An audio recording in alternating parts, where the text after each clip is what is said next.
Welcome to the Southwest Chapter Chamber of Commerce meeting. I'm John Moss. I'm the president, and I appreciate everyone making time to uh, join and be here. And again, if you can put your information in the chat, as many of you have done, that would be great. We are expecting more participants, so we'll be having people join us as we go on, I hope. And with that, I'd like to open with Cornell. Would you honor us with the prayer, sir?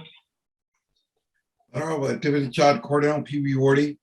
I'd like to sing a War Mother song as a prayer given today that we're having a KCA celebration for Vietnam veterans, really.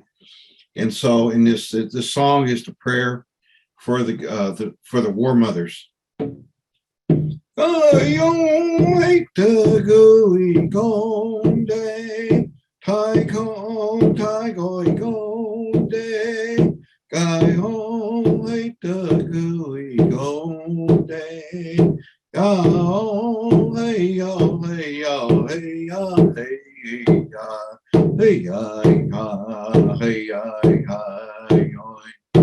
Tai going gone day. I only the gooey gone day.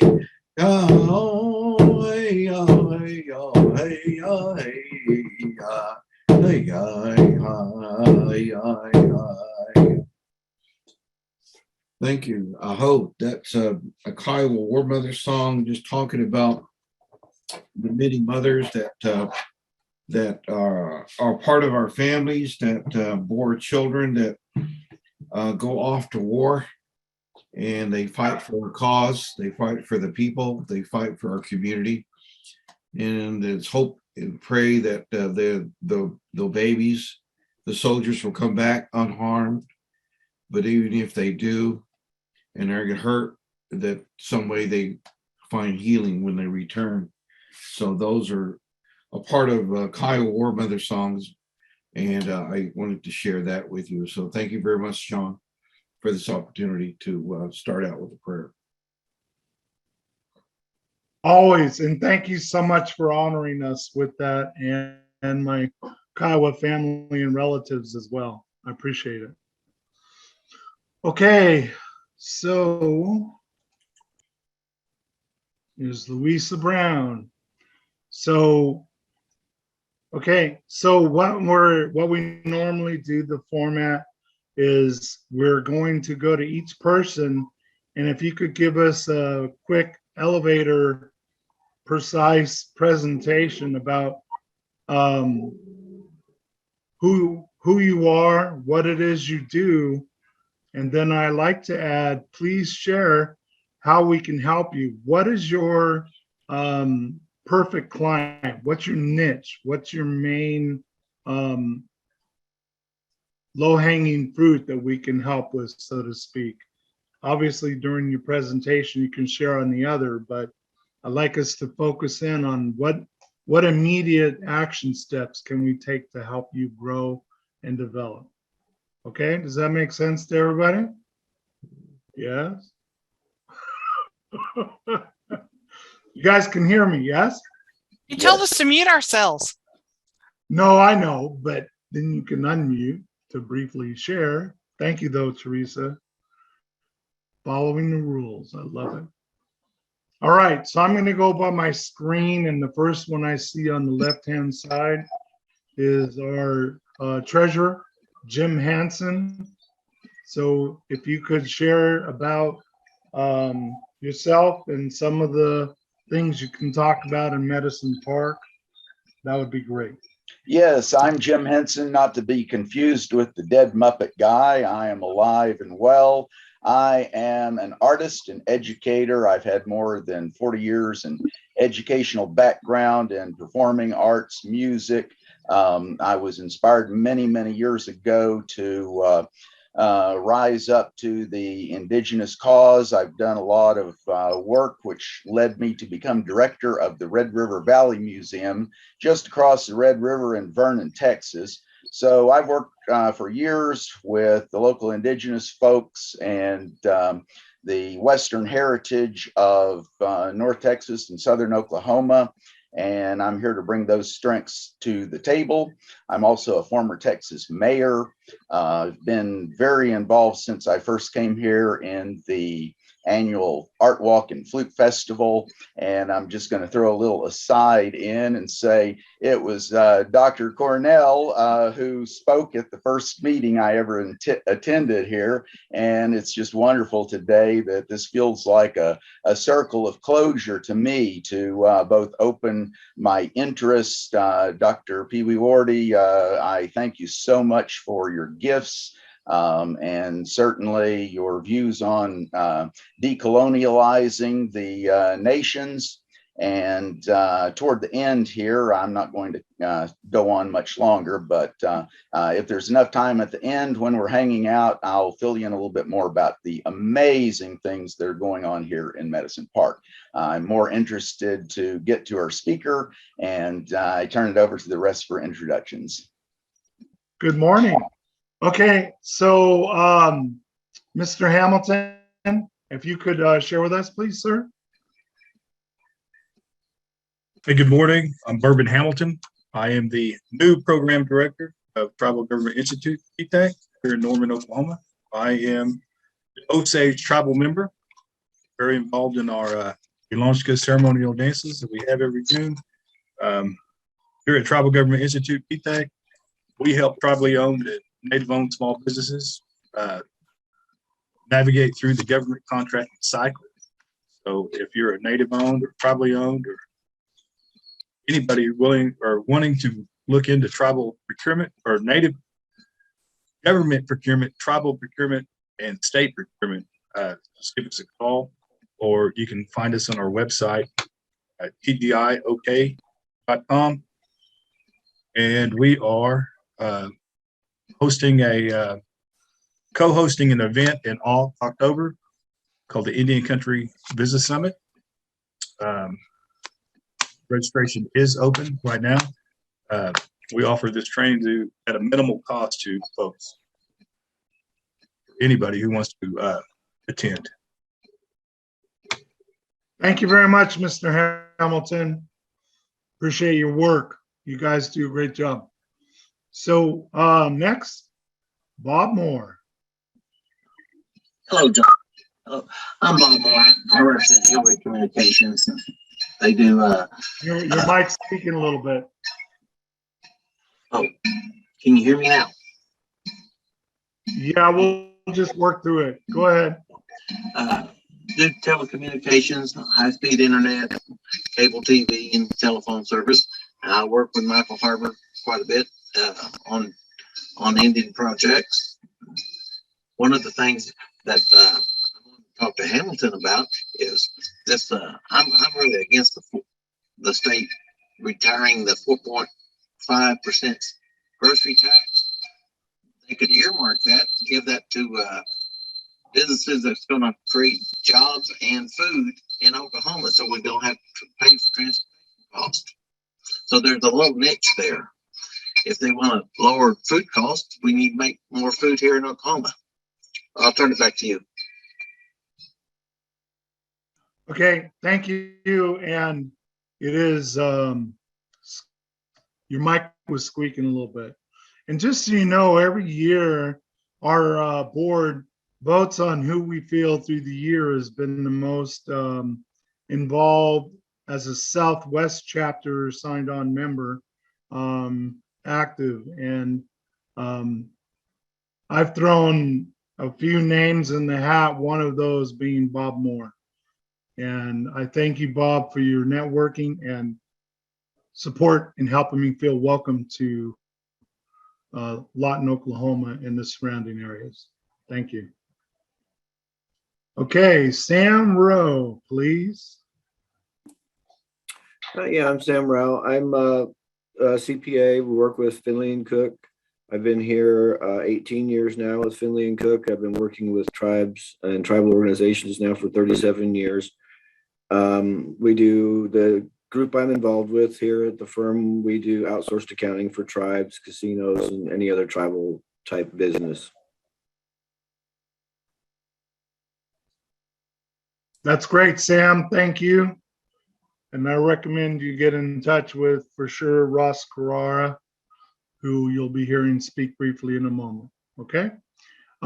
Teresa Rule, you are up. Hi, Teresa Rule. I'm the founder and president of R&T Professional Services. We're a cybersecurity firm. We specialize in training, career training, as in corporate training for organizations that need cybersecurity awareness training, as well as career development training, people that want to pivot into cybersecurity. But I think one of the things we're called upon most frequently to do is to do cybersecurity assessments in any of the 16 critical infrastructure sectors. We specialize in supporting small businesses or small and medium businesses. We do a lot of work with Indigenous people around the world, which is why I'm in Alaska and spent the winter here, by the way. It was really cold, just to share that. It's really cold. Anyway, if you have any questions or needs, I put my information in the chat. We are home based in Norman, Oklahoma, but we have a branch in DC and in Tampa and now in Anchorage. So I should be back in about 3 weeks to Oklahoma. Should you need to talk to me, I'd be glad to talk anytime. I put my contact information. I will say that Bourbon's thing, ICBS in August, is at still at the Embassy Suites, probably in Norman. Great event to network and meet other like-minded people. And I'll be quiet now. Thank you, Teresa. And I'm honored to say that R&T has been and is one of our sponsors. With my background in banking and securities and working and knowing the great needs of the tribes, her team is outstanding, and we've introduced her to one component through workforce at the Comanche, and we're hoping to get a lot more done, not with just the Comanche, but other nations as well, because we are all at risk, and she does an assessment where she can tell you where, are you guys cheese or you Swiss cheese with lots of holes and challenges. And typically that's what she'll reveal and then show you how to fix it. Okay. And around that is train your people to be self-sufficient. Imagine that. So I just want to throw something out, and I think it's because I heard Bob say it. In Alaska, there's a thing called food security because 96% of the food gets shipped in here.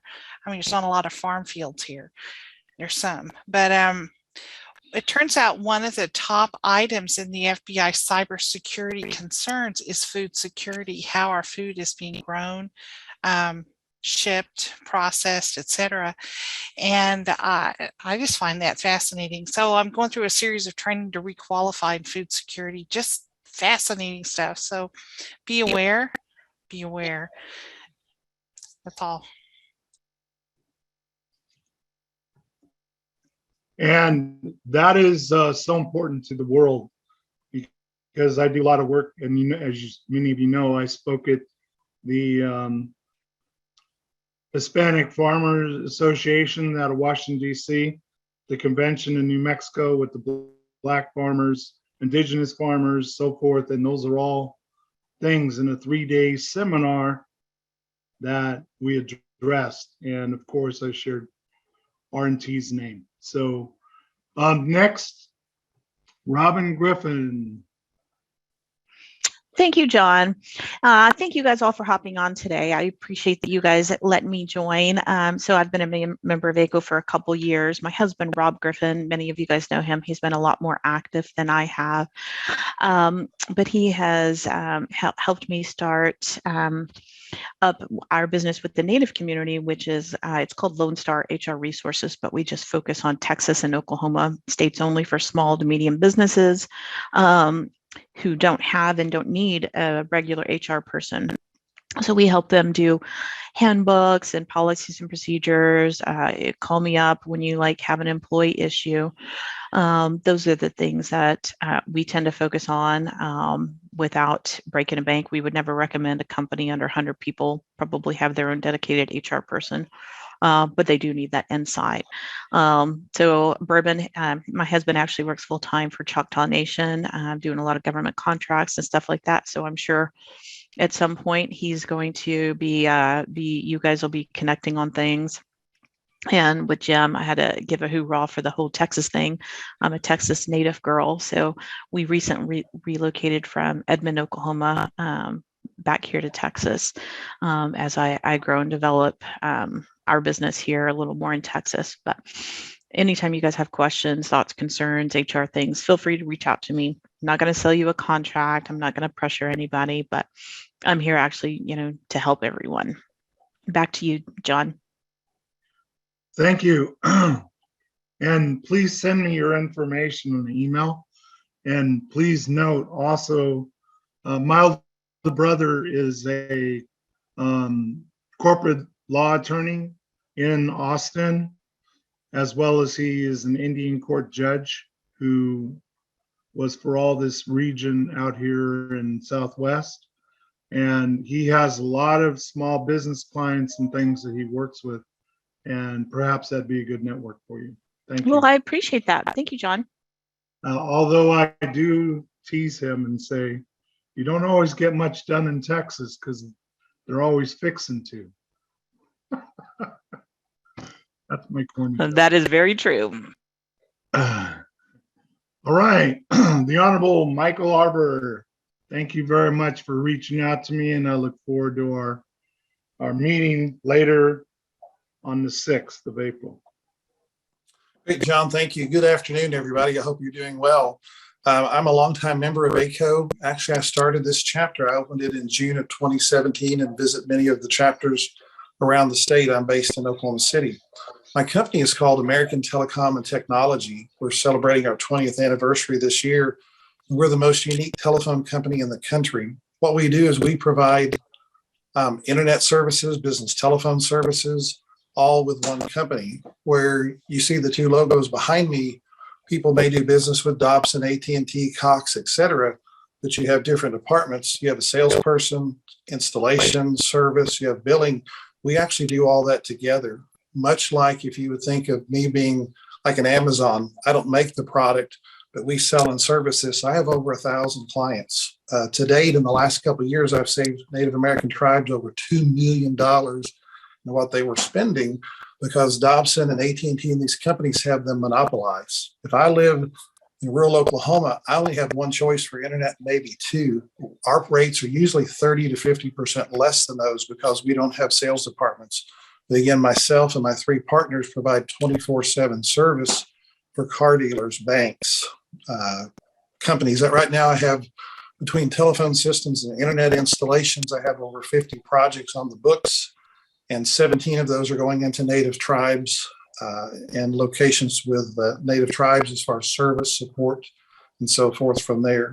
Thank you for the time. I did upload my email address, etc. If any of you have not had your business telephone bills looked at lately, please send them to me. I want to do my best to make sure you're on the best and lowest rates. And then again, we support and service you for free. We do not charge for our service. I'm actually paid by AT&T or Dobson to work for you. So it's a very unique business product. Thank you for the floor, John. Thank you for joining us. And with that, Annette Long, please. Hi, I'm Annette Long. I work at the Oklahoma State Regents for Higher Education, primarily with pre-K through 12 educators and students and parents. And I was interested in listening to the speaker today. That's why I jumped on. Thank you. I thought it was for me, but okay. Yes, that too. And I want to hear more about Medicine Park. Yes, just kidding. We're all in this together, people. Yes, thank you. So, Antonio.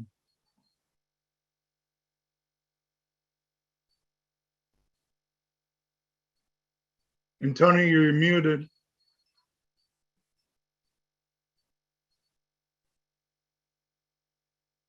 Mr. Fernandez.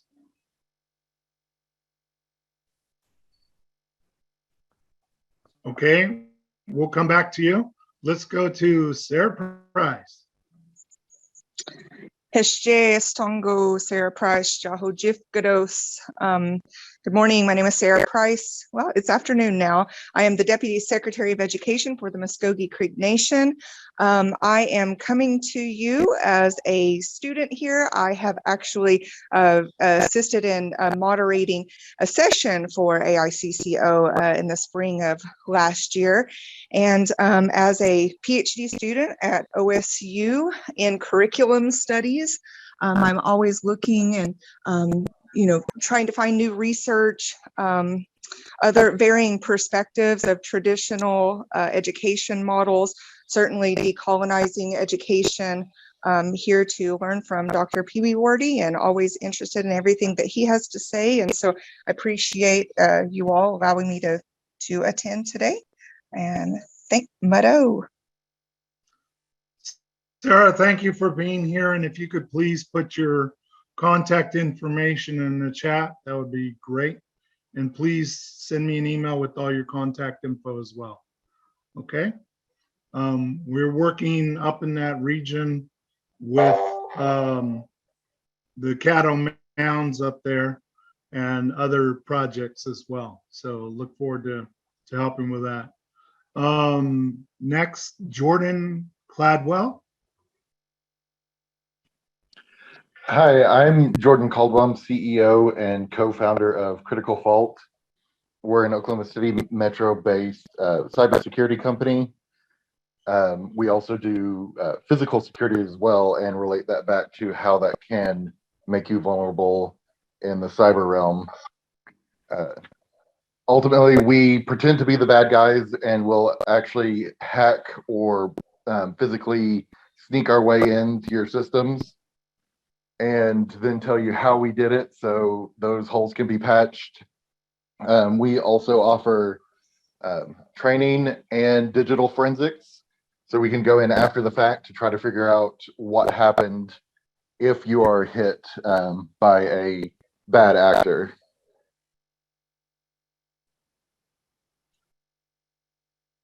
And Jordan, thank you. And if you would put your information in the chat as well. And you're located where? We're located up in the Oklahoma City metro, but we can work anywhere. We don't cover just that area. Yeah, that's like Teresa. She's around the world, up in Alaska right now. So with that, Honorable Ross Carrara.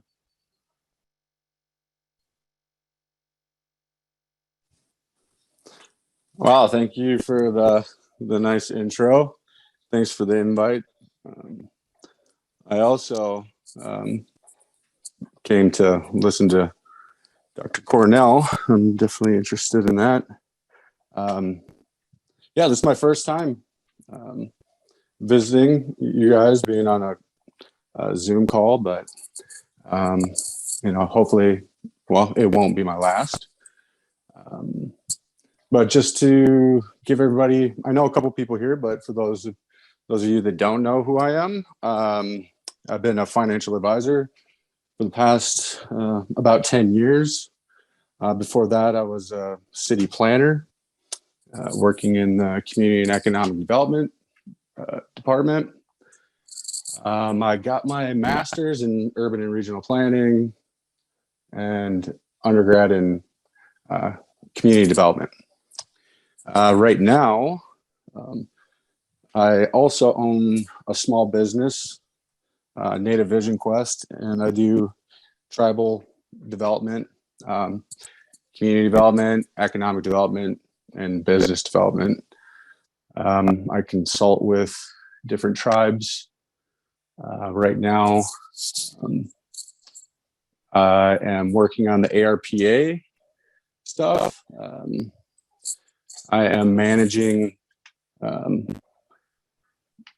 and facilitating different programs, projects, and assistance for the Sisseton Wahpeton Oyate tribe. Basically, I draft their policies and procedures and applications, frequently asked questions, instructional guides. Some of the projects I've worked on or have done, small business pandemic economic relief program, emergency housing repair program. The Sisseton, they have 7 districts.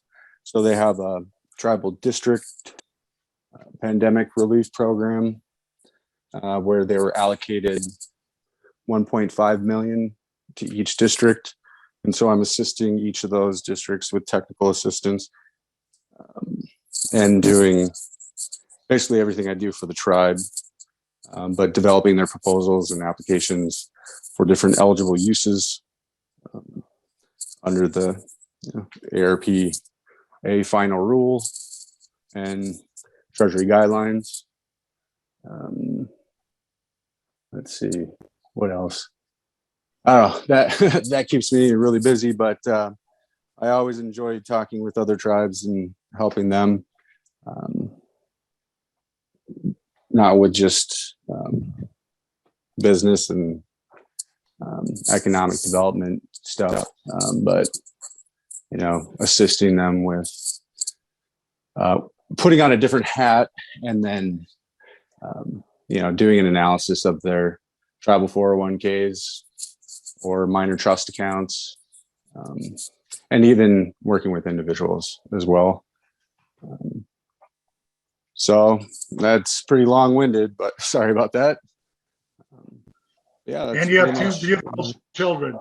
Oh yes, 4 and 6. My daughter will be 5 soon. They're crazy, but yeah,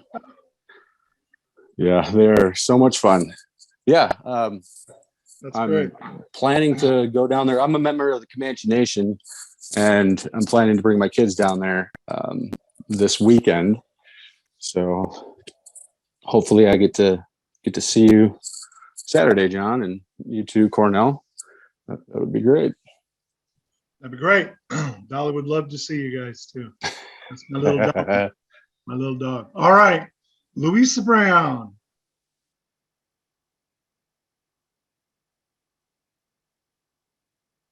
You're on mute, Louisa.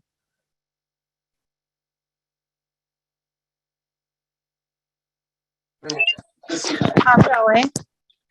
And I'm so Lisa. I'm so sorry. Thank you so much for the invite. I also have a meeting with the Comanche Academy Charter School at this moment, so I'm trying to do both. My name is Lisa. Can you hear me, everybody? Yes. Oh, perfect. I am the CEO and founder of Native Inc. We are a women-owned, Native American-owned technology corporation focused on development and integration into defense, healthcare, entertainment, tribal, state, gaming, federal governmental infrastructures. Our passion is to use technology and engineering to resolve complex problems in an intuitive way, with a nucleus in software development, advanced technology applications, research and development. I'm actually new to this chapter. This is my first meeting. I am grateful to be able to hear Dr. Cornell speak, and that was a primary reason of reaching out. I just became familiar with this chapter, and currently I'm a member. I just became a member altogether, so I'm new to all of this. But yeah, so that's it. I'm a master's of legal studies student currently at the University of Oklahoma, and I'm graduating in May. And we have a basketball tournament. Does everyone see that? April 10th. So if anyone knows anyone that wants to play basketball, please reach out to me because we need more teams, men and women. But really we have a software that is an AI which establishes the ability to cross-analyze cans and data And we hope to have that free of charge currently in any tribal organization that is willing to be our beta. So that's what we're looking for. And with the relationship with this chapter, we hope to have, we've submitted about 12 contracts in different areas over the last 2 or 3 years. And during the pandemic, we haven't necessarily been approved for one reason or the other. So we're still navigating the government defense process. So that's what we're working on. Thank you. Thank you for joining us and welcome.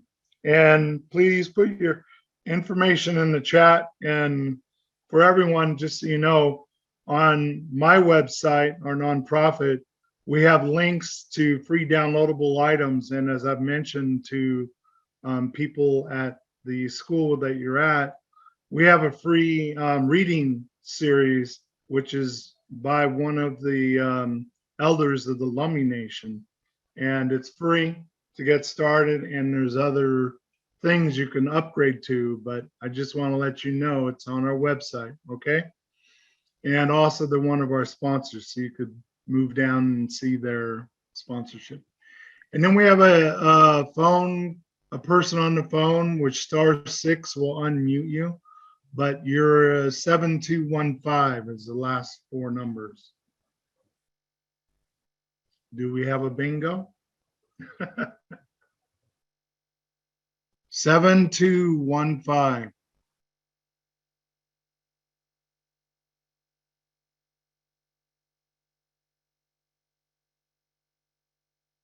Okay, if you could put your information in the chat, if you can hear me, that would be great. And Antonio, I saw you type more information in. Are you able to unmute and you want to tell us a little bit real quick before we get to Cornell? Yeah, sorry about that. This is Antonio Fernandez. I was at the VA getting a checkup, and I'm on my way back to my home in Mission, Texas. I'm a volunteer. I volunteer my services to any tribe that's willing to, that has issues regarding community development or economic development. I show them all the economic development tools that are available for them to utilize to help help their communities out. I'm currently working with the Comanche tribe in utilizing those economic development tools, and hopefully we'll be able to expand on economic development in the state of Texas. Let's see, I've been retired now for about 10 years, and I really enjoy working with the indigenous people to help them relieve a lot of the socioeconomic depressions that we all go through. We suffer from the same thing here in South Texas with the inability to get reasonable loans and stuff here in our communities. So that's basically what I do. I'm a volunteer. I'm here to serve. Thank you. Thank you, and thank you for your service. And you're not retired, sir. You're ongoing in service, just in a different way. So thank you. And please email me just briefly on myself. My name's John Moss. I'm from the Caddo Indian Nation. My grandfather is Michael Martin, Chief Silvermoon, and I have many relations here throughout Oklahoma. And my promise to my grandfather and elders was learn what positive things I can and then bring them back. So I'm trying to help in my expertise is banking and finance and business and communication skills predominantly, which is the book I wrote, The Millionaire Loan Officer, which is really a communication mastery. And I am going to be giving a short version of that for $49 as a donation to our nonprofit to continue our works. And that's going to be April 6th. I put the information, the link. I hope you all will sign up and have other people sign up as well. that normally was a $350 course. And so I'm making adjustments as it's a donation. So again, with that, I'm the only mortgage real estate trainer in the entire United States of any race that the top banking association signed off on as ethical and non-predatory lending. So in that, I've helped develop people in how to become a millionaire ethically through building trust, enthusiasm, and creating a client for life and referrals. And that's why the top banking associations agreed and went through all my materials, signed off on them as all ethical. And then around that, they interviewed enough corporations and businesses, Fortune 100, 500, and small companies that I've helped grow. And that's hence the name, the Millionaire Loan Officer, because many of them were making $1 million and still are making $1 million a year ethically. And so I'm trying to bring that knowledge to and experience to help with our tribes and communities. And we're also approved, Antonio, so you know, and others, with the military collaborative. Teresa's military passed as well, and others maybe, but Cornell, I believe, is too. But so with that, we have free links on my resource website, and pretty much anything you might want to look up to better understand some financing is there. And around that, I'm here to help with coaching and development, call centers, data centers.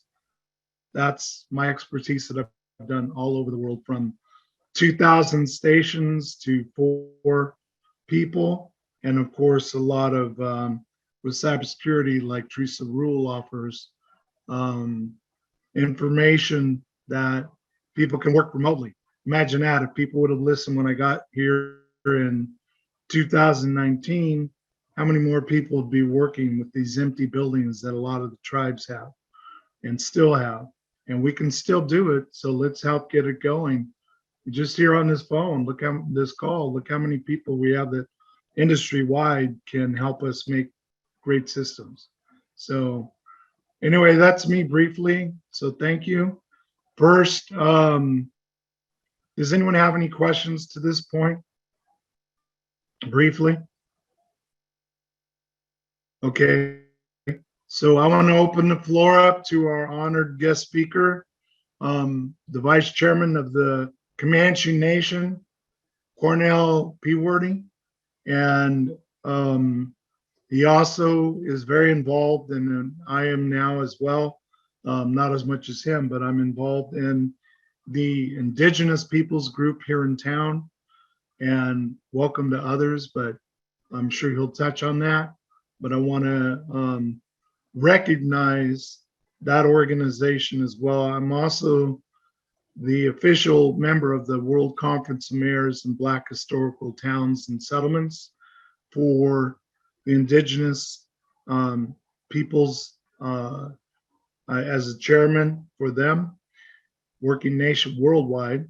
And then also we presented at the UN April 29th, the Indigenous Peoples Plan in writing of an action step that is fundable through public-private partnerships, NCRC, and every nation needs to get involved with that, okay?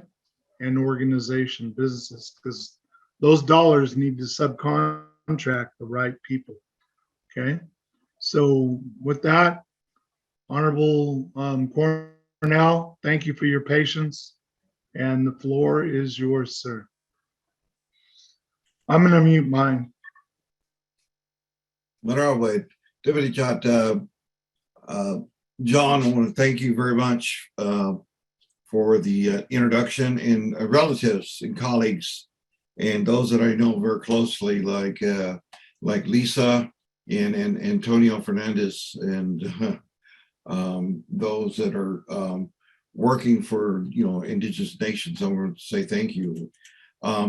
what I did put together is a piece that that I consider homework. Of course, I have a lot of templates that I use, but I try to not recycle a lot of the things that I do, but I do want to share with you my insights about the title, Socioeconomic Inequalities within Indigenous Education.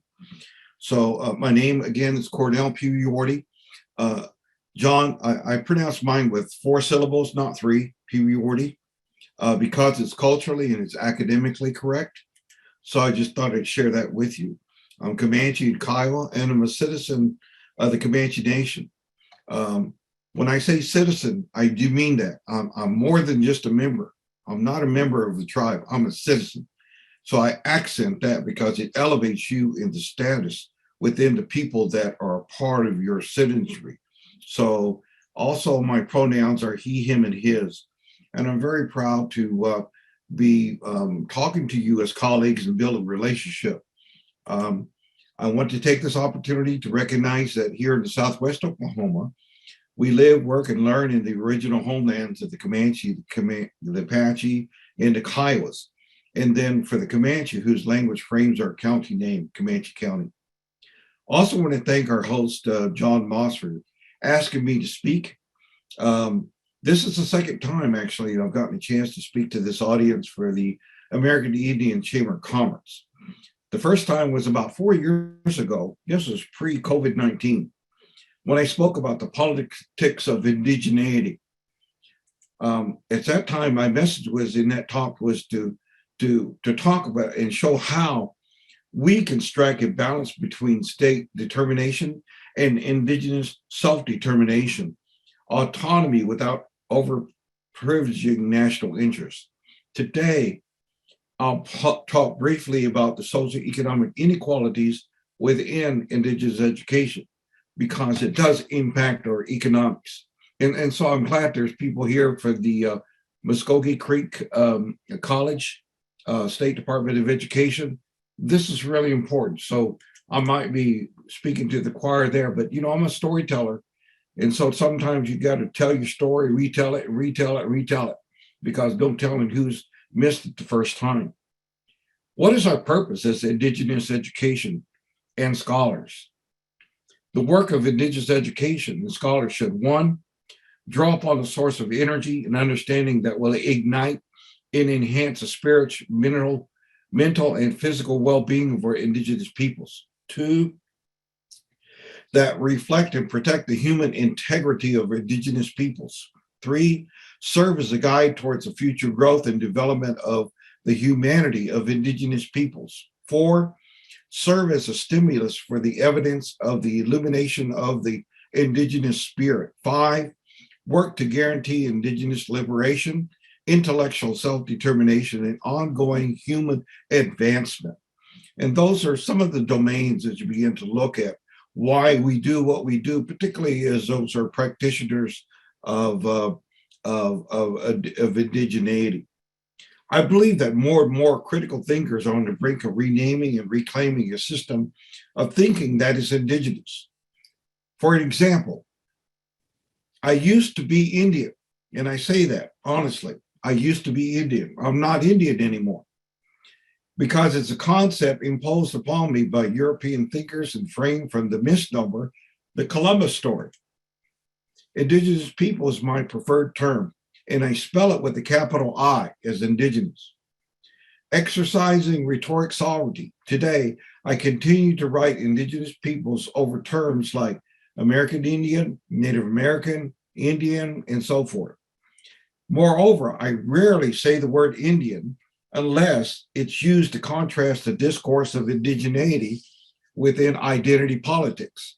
Of course, primarily I am Nomina, which is the preferred term, which is Comanche, and Gontigu, which is Kiowa. And this talk brings together the central concerns of indigenous and decolonizing studies with the innovative contributions of social justice education. Having a lifetime commitment to social change, I would try to braid together the politics of indigenous sovereignty, land, and relationship. because the material politics of decolonization and indigeneity connect and sometimes abrade the social justice, educational research, and practice. My talk will engage with the politics of hope, critical pedagogy, and resistance in dark times of COVID-19. The COVID-19 pandemic has shed light on the vast social, psychological, economic, and political inequalities in our society. Amid the ongoing response of the global COVID-19 pandemic, however, including our first ever nationwide shutdown of public schooling, so much of that long familiar tradition and its institutional irregularities have been interrupted. Education has been even more important than ever to counter systems of oppression and institute justice. Parents, students, and educators are thrown into chaos where opportunity and access are diminished or dissipated. This talk reports out a critical conversation from community scholars of practice who highlight watershed profound practices of othering in public schools and higher education institutions. So let me repeat what I said by othering. It means that we are othering. We are not we, he, we are the other. That's how that I feel that we're treated within public school systems. Using case studies, this talk interrogates and rethinks the taken for granted Eurocentric approaches to education that arguably marginalize Indigenous children and insidious mask their cultural heritage. This talk offers a narrative that are contextual, temporal, partial, and becoming of the macro, meso, and micro levels of Indigenous education. As Indigenous peoples, we know the stakes of our struggle. COVID-19 swept across the globe, sharpening two competitive visions of humanity, one based on Western science and Indigenous caretaking, which is holistic, and the other one fixated on pure make-believe. That's called manufactured crisis. And the United States, in all its political wisdom, chose the latter. What is it that we want to know about Indigenous education, and what strategies are Indigenous communities engaged in to regain freedom and become self-sufficient by confronting settler colonialism at each of these levels mentioned? Reframing this question, how can we regenerate ourselves culturally and achieve freedom and political independence when the legacy of settler colonialism have such a strong hold on us? So that is a really important question, particularly those that are engaged in practice right now, and particularly those that are school leaders that are framing the education for the future of our children. How do we manage the legacy of settler colonialism? As a community of practice scholar, I engage in Indigenous research and theory as a form of Indigenous research methodology inquiry, seeking to regenerate Indigenous ways of knowing and applied research and craft educational spaces with Indigenous peoples. The discourse of Indigenous methodology highlights the role of Indigenous cosmology, axiology, epistemologies in the design and implementation of research. And I am critical, however, of damage-centered research, which focus solely on the supposed damage of Indigenous peoples and the supposed aftermath of colonialism. Damage-centered research is synonymous to deficit ideology, particularly as applied to Indigenous educational communities. And so I only say that particularly because I know there's a few that are on this discussion that are in graduate school. So this is something that I'm really sharing with you about damage-centered research, because as you begin to look at who's conducting the research, that's the question that I have. And if they are conducting research at the institutional level, which is higher education, are they working in concert with the local Indigenous community? And then most importantly, when the research is done, who owns the research? It's usually not the Native communities. It's usually the research institution. or the person that conducted, the PI, the principal investigator, or the graduate student that gets the master's degree, or the doctoral student that gets the doctorate. But my concern is, what about the community that we do the research on, not with?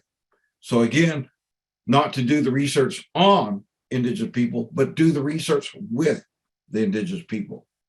To me, we do not have an Indian problem, but we do have a settler problem. I'm constantly blitzed with the question, what do Indians want? It's a much larger social problem of underdevelopment. Settler colonialism has deprived Indigenous peoples of the means to develop according to our needs, principles, and values. This inquiry always begins with the concept of land. We as Indigenous people have been made Indians only because we have the most precious commodity the settler states want, and they want it. It's called land. The concept of land back strikes fear in the heart of settlers. But in many parts of the globe, it's the soundest environmental policy on the planet, on the brink of total ecological collapse. The pathway for Indigenous peoples is simple. It's decolonization or extinction. And that concept starts with land back. And if you haven't already read the book here where I get a lot of that frame, it's called The Red Deal. So just wanted to share that citation with you in 2021. In the current social, economic, and political turmoil and unrest, education has become even more important than ever before to counter racism and institutional justice. COVID-19 heightened the fears in Indian country of the unknown and the other, and stirred social unrest and violence as hotels in South Dakota prohibit Indigenous peoples from their property. And here in Oklahoma, Native children's hair is being cut by non-Native classmates. Public school policy is just now talking about re-examining high school graduation policies to allow for Native high school graduates to wear their traditional regalia during graduation ceremonies. And a local public university president here at Cameron University, students said that students wearing a Pocahontas Halloween costume was their First Amendment right. Within these dark times, students and parents were thrown into chaos with the shift to virtual learning during the pandemic. I also want to share with you the testimony of how COVID-19, the pandemic, unsettled our existence and forced us to reimagine other connections with the curriculum to honor our children's being, honor our children's cultural heritage, their religion, and belief systems. During COVID-19 pandemic this year, local and state officials in Oklahoma kept saying that they have a teacher shortage. My contention, my synthesis is that we do not have a teacher shortage in Oklahoma or across the nation, but we do have public school education crisis brought on by failed administrative policy, rhetoric, and leadership. Indigenous people, especially here in Oklahoma, are confronting multiple pandemics right now. Overshadowed by COVID-19 is the assault on Indigenous students via hyper accountability, corporatization, deficit ideology, and the Ruby Payne curriculum. Yes, Jim Crow is back in Oklahoma without apology, suffocating Indigenous people in a wave of racist discourse to the centers of power and the attempt of right-wing politicians to implement a form of genocidal, hegemonic pedagogy as witnessed by the recent passing of House Bill 1775, a law that prohibits Oklahoma public schools, colleges, universities from incorporating certain messages about gender, race into course instruction.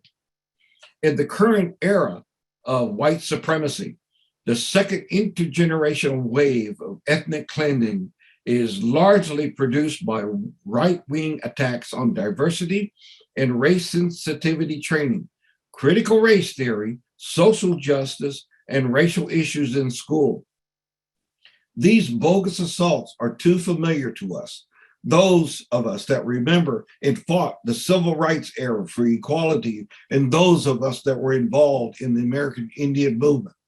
These contemporary attacks include widespread and coordinated ideologies and pedagogical attacks against both history and memory and critical forms of teaching and learning. The fight to censor critical, truth-telling versions of Oklahoma history and the current persistence of systemic racism is a part of a larger conservative project to prevent teachers, students, journalists, and others from speaking openly about social justice issues and undermine a multicultural society. What is being shared through media outlets today are individuals and cultural apparatuses claiming that critical race theory constitutes forms of indoctrination that threatens to undermine the alleged foundations of Western civilization. In multiple states across the country, attacks on ethnic studies continues to increase, calling out critical race theory. Critics claim that it is a divisive ideology that teachers hate, indoctrinate students with hate towards white people, and injects race into what should be a colorblind curriculum. I'm not an academic vampire that always hangs out in ivory tower academics writings about decolonization and teaching courses on indigenous research methodology. I come to this controversy and discourse as an indigenous scholar of practice who follows the theoretical framework of Jeff Corntassel called indigenous resurgence theory, which critiques and challenges traditional Western knowledge paradigms, moving towards creating space for indigenous self-determination and sovereignty in educational systems. Indigenous resurgence theory builds on the foundation of critical race theory and tribal critical race theory. It's an analytical tool in some of my academic work as someone who spent decades teaching at predominantly white institutions about race, racism, decolonization, and cultural hegemony. I view this current wave attempt to censor critical race theory as an uninformed, defensive reaction to fear, a reaction that over time will be more harmful than helpful to the nation's ability to grapple with its legacy of racism and genocide. Critics of critical race theory often base their concern on the belief that talking about race is what produces racism, and that if we all try to be colorblind, racism will go away. This belief contradicts findings of numerous research studies I have reviewed in the field of Indigenous education, Native American studies, multicultural education, diversity, inclusion discourse, the National Education Association, the National Indian Education Association on the impact of ethnic studies courses on students, including white students. Study after study finds fairly consistent that students, and especially white students, begin with shallow conceptions of what racism is and how racism works. However, at the end of many of my student feedback discussions that focus on structural racism, student evaluations of the courses have generally been more positive racial attitudes than they began each course. In other words, rather than fomenting racial hatred, coursework that examines structural racism generally improves cross-cultural understanding. It is important to realize that there's a huge difference between understanding our heritage cultures, conducting Indigenous audits of our educational institutions, critiquing the curriculum, and working to change white supremacy versus hating white people. White supremacy is an institutional system that uses power to prioritize the needs and well-being of white people over people of color, based on the assumption that white people are superior. White individuals do not have to uphold white supremacy, and many do not because they have a lot of white allies. We have a lot of white allies. And in fact, Challenging white supremacy and building inclusive institutions requires the involvement of white people. If we want to eradicate the nation's legacy of racism, we have to learn to confront racism directly and to see it as a systemic issue, not only as an issue of individual prejudice. Teaching students about racism is not indoctrination, but rather teaching diverse viewpoints and providing factual data related to racism that they otherwise are not likely exposed in a safe place. The better informed students are, the more thoughtfully they will act in society. Rather than banning the analytical and pedagogical tools that enable this scholarly work, we would get much further along if we supported the preparation of teachers to teach that race matters in the educational institutions. 3 local watershed evidence-based studies I'll share with you. Number 1, in Lawton Public Schools, we conducted a study and found 3 major findings. 1, that integrate professional development for culturally responsive and relationship-based pedagogy. 2, implemented anti-racist, anti-bias education in the school system, in the curriculum. 3, redefine the role of teachers and administrators. The second watershed case study, the Comanche Academy Charter School. Community surveys of 4 years ago reported a dire need for an alternative to Native children attending local public schools. The Comanche Academy Charter School is the first Indigenous charter school in the state of Oklahoma. The third case study, Cameron University, higher education institution.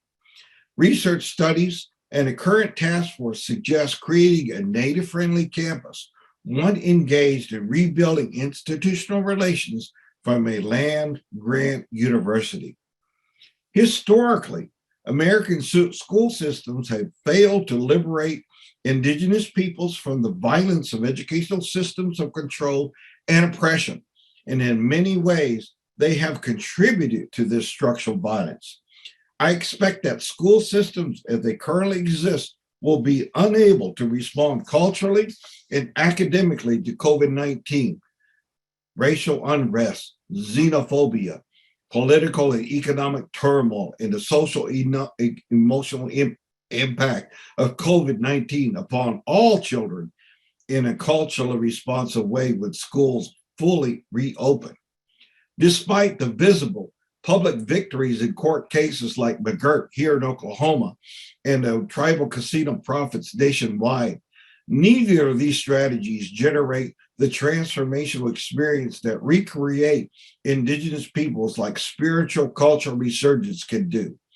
The truly revolutionary goal for educators is to explain how we have been miseducated by design, disconnected by government structures, and a call to action this image-based culture of manufactured ignorance, as well as explain to our communities how a tsunami of conspiracy theories fuels a massive political effort to legitimize and normalize white majority rule. My question to you watching today, what is your revolutionary praxis of the day? Like I mentioned before, our path forward is simple. It's very simple. It's decolonization or extinction. And that starts with land back. So let me conclude by saying reimagining education for Indigenous students is a must.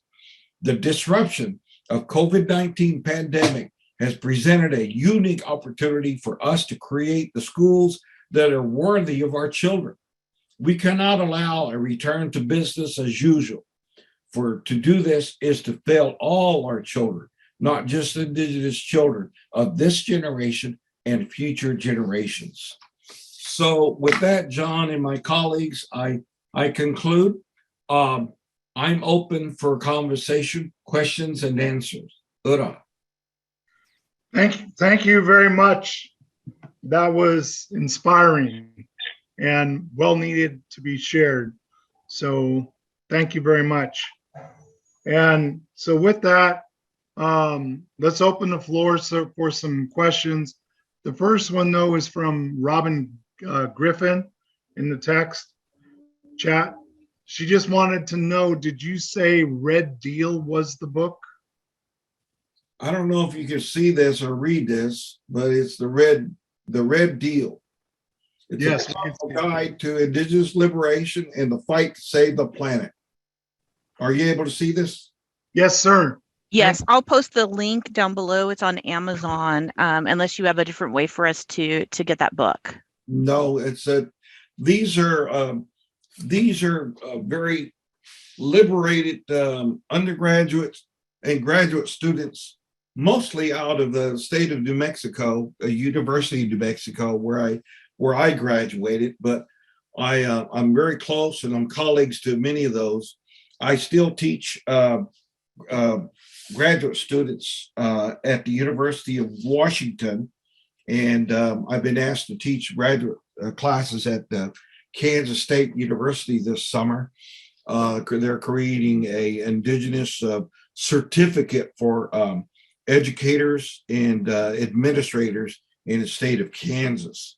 So this is the kind of work that I enjoy doing, because we get to create courses that dismantle and disrupt settler colonialism in the classroom.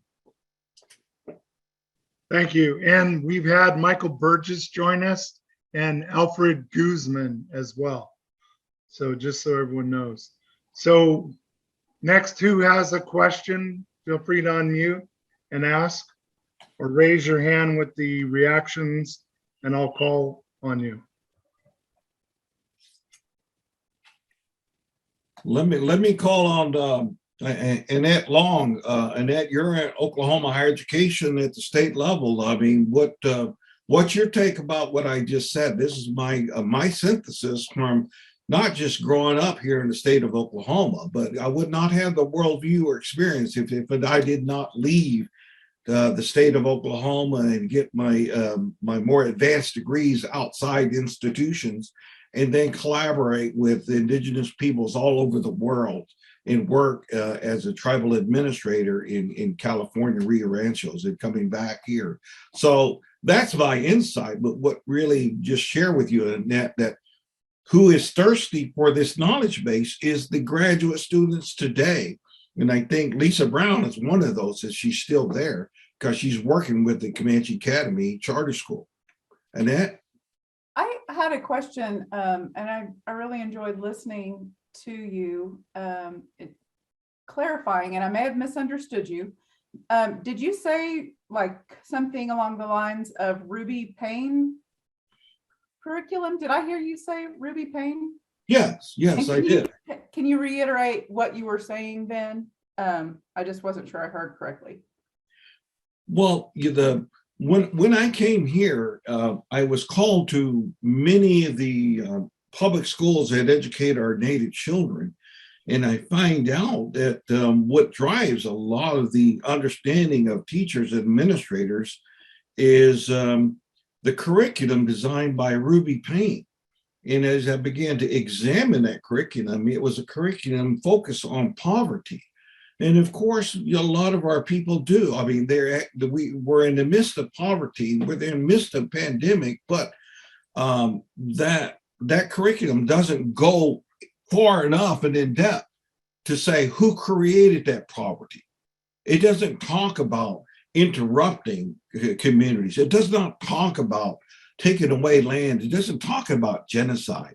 That's what created poverty in today's modern day.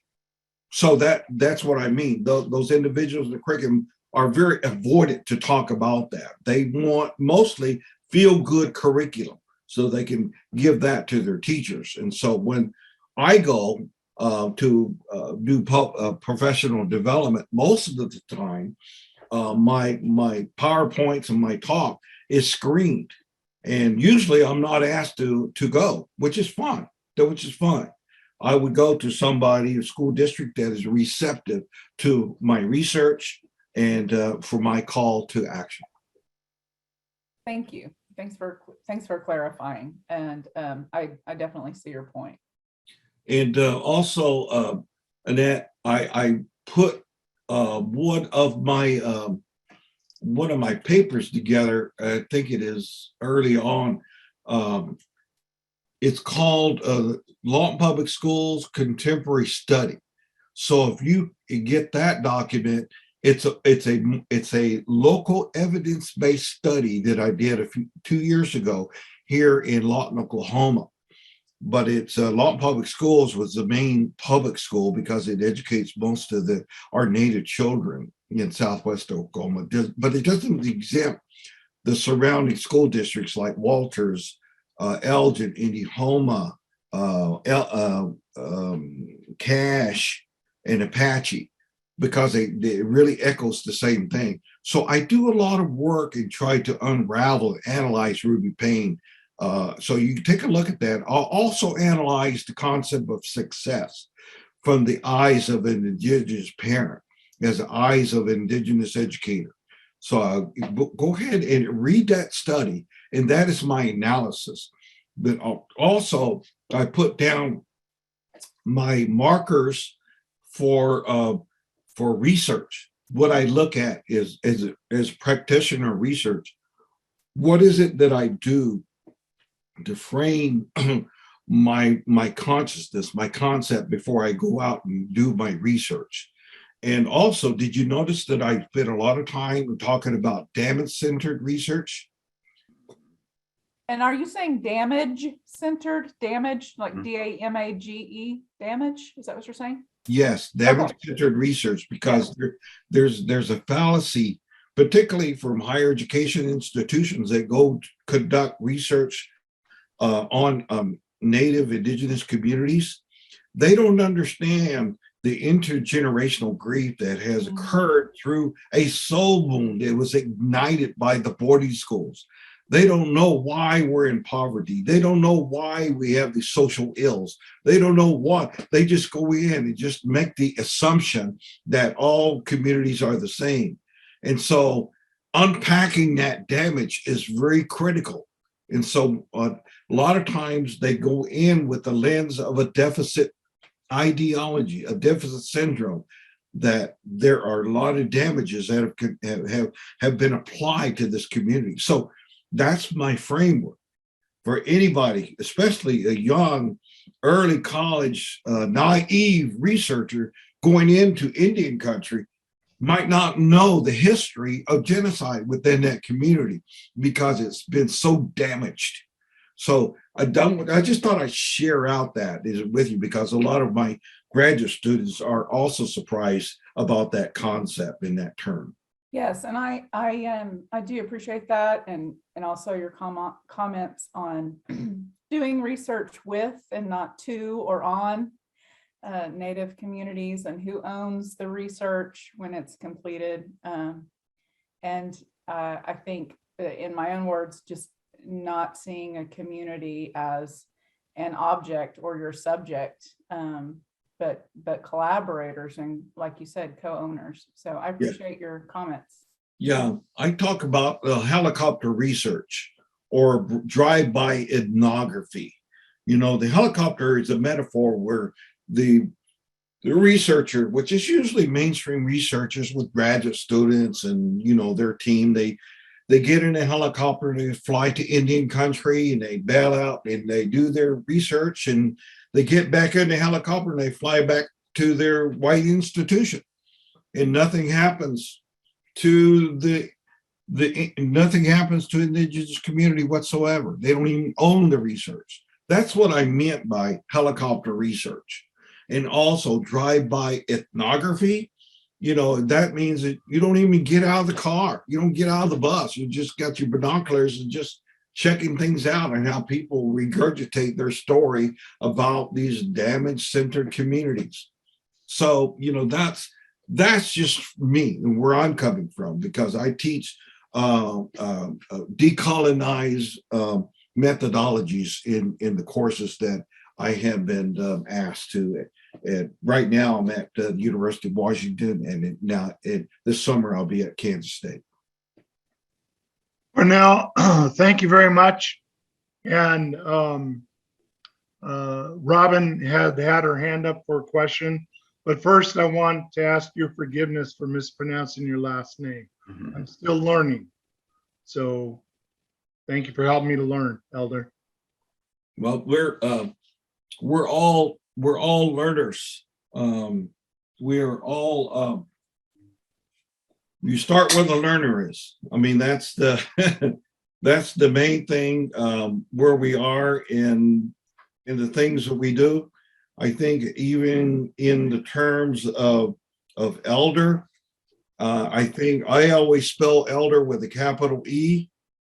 And I use elder instead of elderly, because that's just the way I was raised, because the term elder, it extends the concept of strength, wisdom, vision, and especially when it's framed from a traditional Comanche perspective. And so how I was raised amongst political leaders and caretakers of our culture in our knowledge. And so elders, to me, collectively are considered an authoritarian body because of their combined expertise and wisdom. To me, not all older people are elders. Elders are those who know the protocols associated with the cultural teachings and demonstrate them in appropriate ways. So I hope that helps. I agree. That's where I was raised as well. And I too was raised around people engaged in world understanding. We'll put it that way. So with that, Robin, your question? I thank you so much, John. So I guess for many of us that are not involved directly in, and by the way, I'm looking here where I can see you guys all, but my camera's over there, so I'm not looking away. For those of us who are not involved directly in the education piece, I think if we're all in here today, we're probably doing our very best at home to make sure that we are bringing our children and grandchildren up in a way that's in harmony. But I guess more specifically, I'm kind of looking at the workforce and what are your thoughts, your suggestions on how we maybe I would say empower Indigenous people to be able to have their own voice without having to hide who they are. But there is still a negative connotation or disposition, or, there's still a very strong underlying racial discrimination that happens every day without. So I guess my question would be, how should we encourage people to promote who they are and their heritage, and try to overcome those, because that will help me when I explain to Native people when they're job searching, or when they're having a difficult time finding a job, or employers that come to me and say, hey, I like this person, but they had too much of this or whatever. I appreciate your honesty. I think one of the things is to really understand the evolution of identity. It takes quite a while, actually. And you notice probably in my talk that many of the Indigenous people, we have been miseducated. We've been miseducated by the school systems that we've attended, particularly public schools. Because if we did in a culture responsive way, we would all be intact with our cultural protocols. We would all be good relatives to one another. We would all be able to speak fluently our tribal nations in our tongue. But that's not the case today.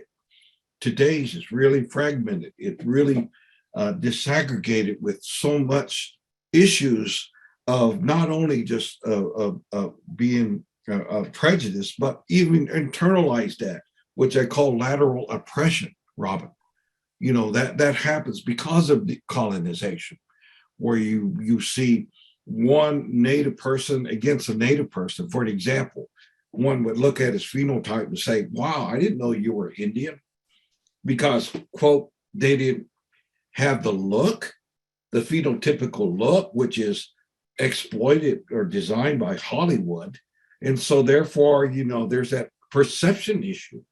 So really the identity is evolving over time. And then too, we have a lot of our people that have been in social and that had been in foster care, and they're coming back through the school system and finding and reconnecting with their families.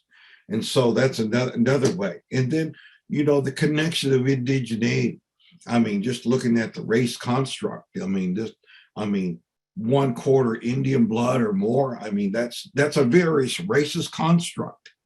But the government put that imposition upon us, that criteria for us. And so now, as those that are of sovereign nations, we get to determine whose criteria, we get to determine who is a citizen and who is not a citizen, and then use our own criteria.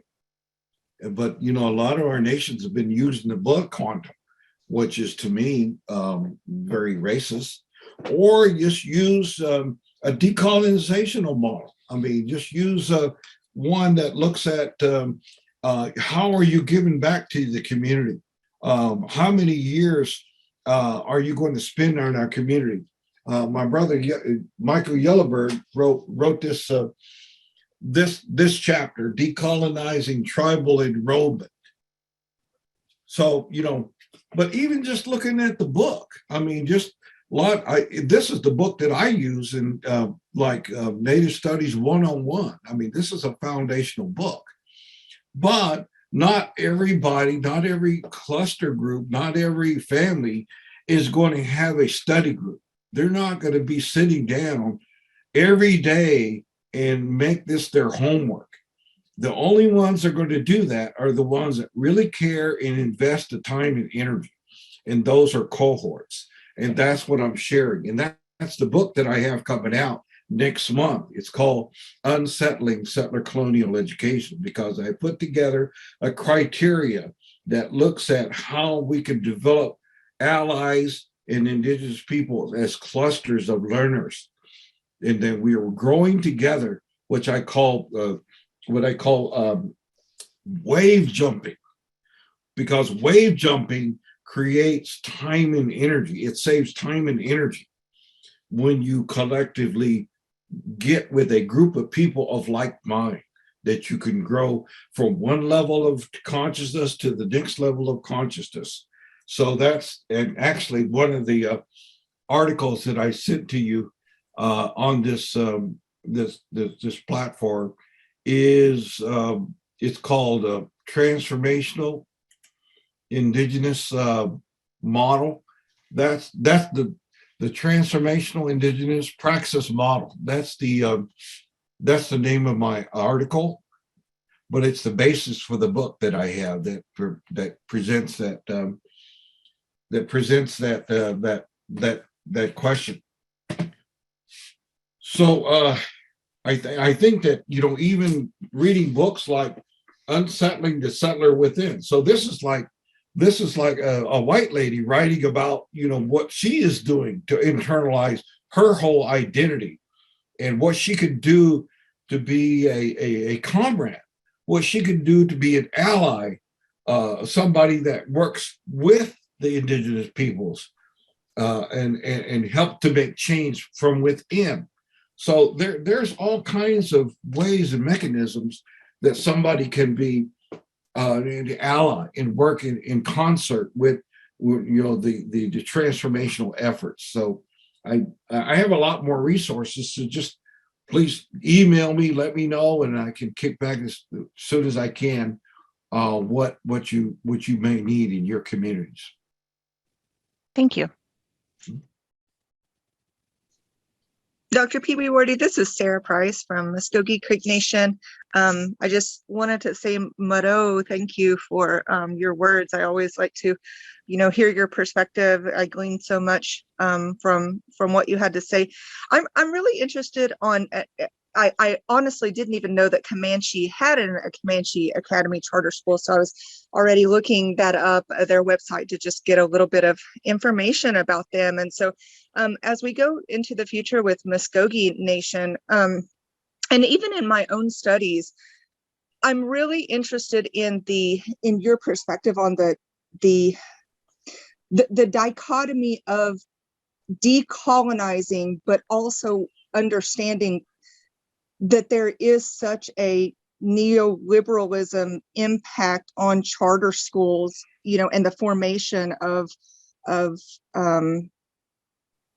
charter schools, and really, how they came to be, with the notion of, in a sense, even when they are public, privatizing education in some ways, especially when you have those charter schools that, are open to all, or potentially online charter schools that are delving into a lot of state and federal funds that are taking away from other public school systems. And I'm just kind of thinking about, who we are as a tribal education agency itself. And we have 67 public school districts within our reservation boundaries.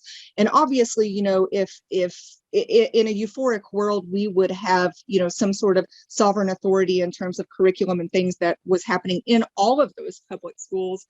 And certainly consultations have played an impact. But to really get to my point, thinking about localizing control and outlining success from a tribal nation perspective, what your thoughts are on, if and why charter schools are necessary for that, and in doing so, does that push in some way that privatization of schools, or that neoliberalistic agenda of what charter schools initially seemed to be intended to do? And point of information before you answer that, please, Dr. Cornell. Just respectfully, Jim Hansen has had his hand up, and I was going to call on him next. So Jim, if you could share what you want, and then after that, if you could answer her question. Thank you, Cornell. Sorry, Sarah, just trying to keep order a little bit. I apologize. I'm on my phone. I didn't see. No, that's okay.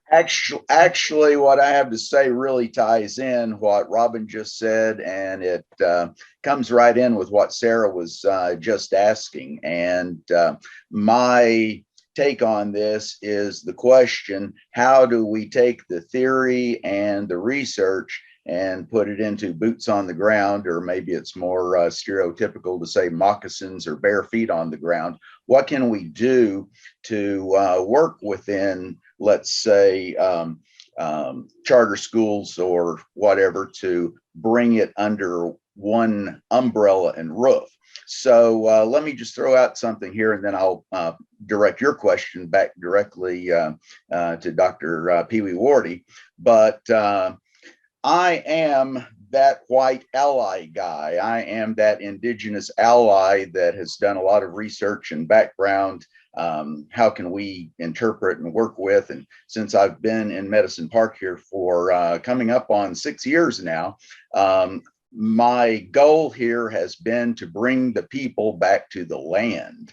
And we've just had so many opportunities right now. John mentioned Kelly Young, who is opening Red Bone Taco in the new Inhabit. She will also be doing a pizza oven. But here's the big asterisk star that I want to throw out here, is we have an opportunity right now to put a Native Indigenous cultural center right here in Medicine Park. The action just started last week. It's just phenomenal how it's all unfolding. If I don't email each of you with some information about that, then please grab my email and send me a little quick note, just so I include you in all the information. I'm not at liberty right yet to speak about the details of this, but I will say that what's been publicly announced on Facebook, the two people that are leading this movement are Alicia and Timothy Navaquea, who are some of the most terrific promoters of Indigenous culture, the arts, flute playing. It's just incredible how much they've done for not only the communities here, but internationally.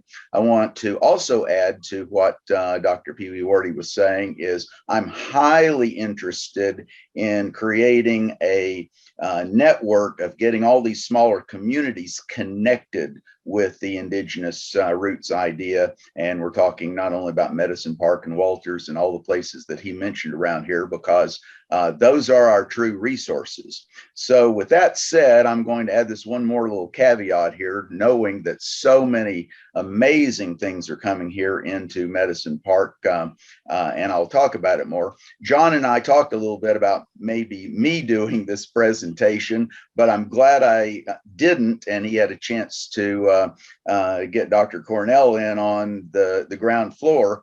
I'm actually doing a paper in Banff, Canada for the Association of Philosophy and Literature, which is working with that whole meta-crisis of meaning. I'm going to be delivering a paper that tries to discuss practical ways that we can take the Western thought and the indigenous thought and work with that, trying to get all of this falsified meta-crisis of the professionals call it bullshit that goes out there into the public eye. And those are some things that I think that we can work with incredibly well with the team that we've already started getting here in Medicine Park. So with that said, I'm going to volunteer if John hasn't picked anybody to do the April follow-up meeting, and I'll do a little bit of my paper that will follow up on the groundwork that has been laid today. But I'm here, my feet are on the ground in Medicine Park and all over Texoma to bring back as much of the indigenous culture, to decolonize, to bring education, but education also must have advertising behind it.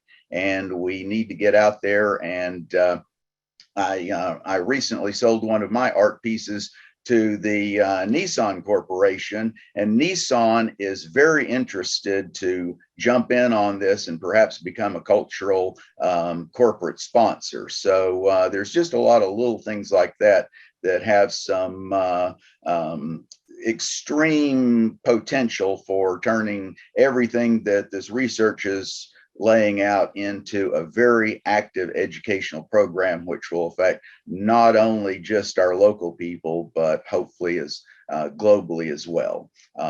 That's what I have to say. And now I'd like to turn Sarah's question back and see if Dr. Pee Wee Wardy would like to follow up on any of this commentary. Thank you, Jim, for keeping it brief. Yes, right.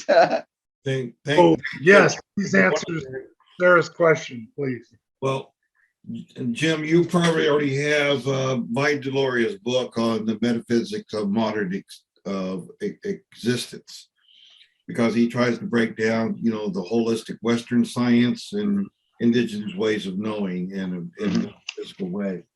But you know, a lot of the indigenous people are doing that all over the globe, particularly now during COVID-19. You know, as you can see, I'm just surrounded with scholarship and books. I mean, I pretty much sleep with that. Here's the real story of Texas. It's the conquest of Texas, ethnic cleansing in the Promised Land, 1820 to 1875. And so this is really the story of Comancheria. And I've already shared that with Antonio Fernandez, who's a really good brother and a friend of mine that we've had many discussions about that. And so the connections are all there.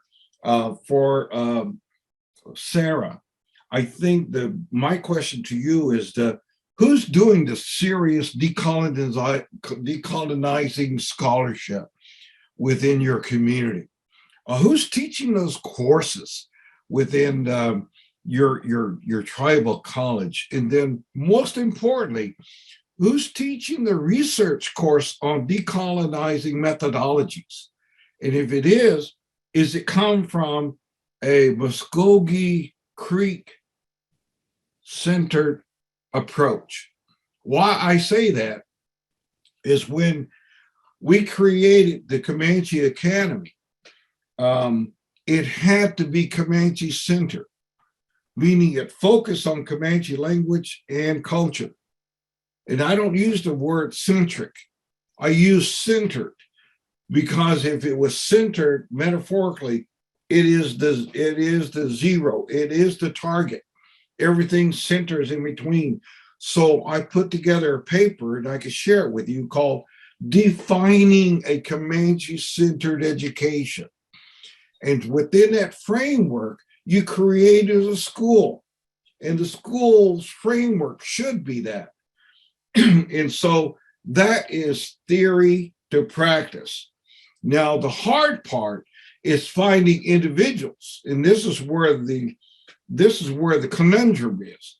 Not every Comanche, not every teacher can early understand the conceptual framework of our epistemology to really understand, how to teach with the pedagogy strategies that come from the wisdom of the elders.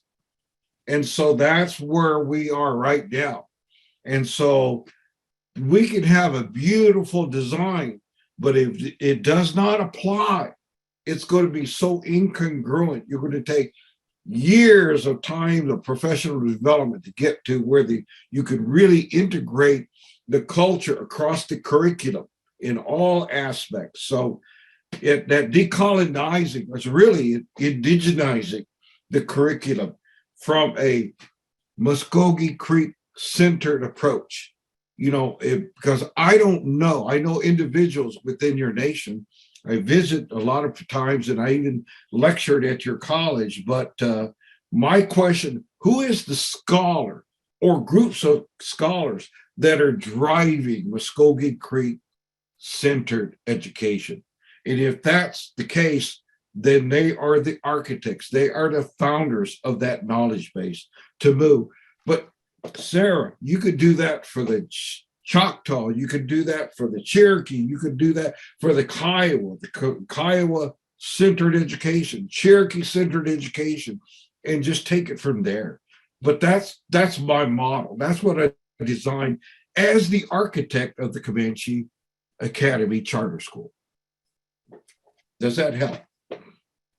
Yes, I love that, and I would love to speak with you more about that. I actually had a qualitative research class this semester at OSU that I withdrew from because I've read a few Indigenous methodologies books, and I did not feel like I was knowledgeable enough to come from a Muskogee perspective when, obviously I want to do critical research with and for our people, not just about our people. And so, if I'll hopefully I can reach out, soon, and we could have a deeper conversation, but I appreciate your input.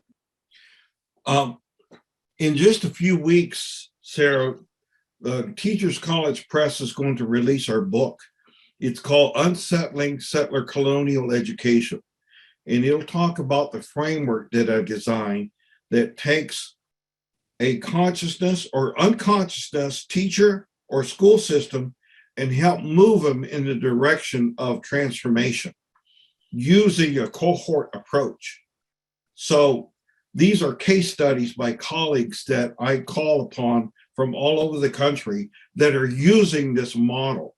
And it's called the transformational model. And I've already sent you the article that lays the foundation on that.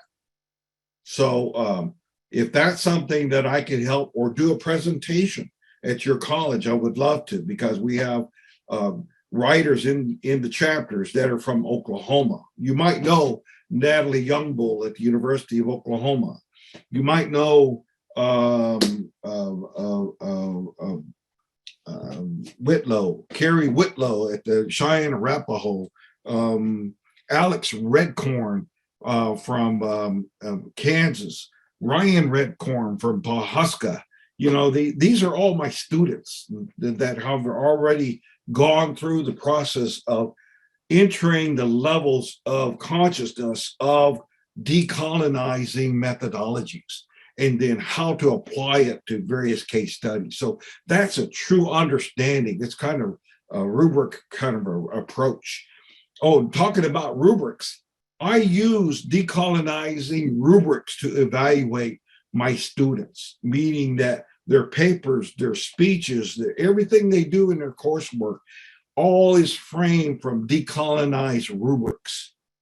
So that's understanding how to decolonize methodologies. And not a lot of people that I know across this country are able to do that. And that's the reason why this book is important. That's the reason why I continue to work with doctoral students, because they are thirsty for this knowledge base. And so if I can be of any help to you, Sarah, and your students, please call upon me. Mado, sir, I sure will. And thank you, Cornell and everybody. And time-wise, I know we've gone over a little bit from the 1:15 time, but I appreciate you staying here. It's there's so much information. I'm sure some of you have questions. Dr. Cornell's email is in the chat. Please feel free to email him any information. And for Sarah and others, I would like to throw in 2 names as well for what you spoke to, Sarah. Dr. Howard Meredith, who was at USAO and was my, when I was a student senator there and in his history classes. The Cherokee Nation has put a lot of his methodologies of what Cornell is speaking to as a legacy starting point, just as I pray continues with everything Cornell is doing, and hopefully happens sooner. And the other is and Cornell knows both of these people, and imagine that. And the other is Dr. Wildcat from Haskell Indian University, who is Muskogee Creek as well. And they've asked me to be on their board for a new building they're putting together on the campus of the Hiawatha Indigenous Justice Center for all Indigenous peoples. And that's hence the name Indigenous Hiawatha. So, but he would be a good contact as well, and maybe some starting point to others if he's not able to engage as deeply as our honored Dr. Cornell. Okay, so with that, I'm gonna need to wrap up the call, but I thank everybody for joining and participating. I do want to remind everybody, please ask others to join the Southwest Chamber. And remember, if they join another chamber, they're still welcome to attend all chamber meetings across Oklahoma. Okay, and they do not need to be Native American. If they are and they have a tribal card, there is a price break on membership. And if not, there's still ways for them to join, even students. So again, please help us grow this region. I really appreciate it. And our thanks to everybody for attending. And of course, our honored speaker, great job. So with that, I'm going to end the meeting, and any other questions, my information's in the chat. And I hope you and your teams will sign up for my webinar on April 6th with the donation to the nonprofit for the information I'm sharing at a majorly discounted price for anybody in sales or communications. Thank you very much. Thank you.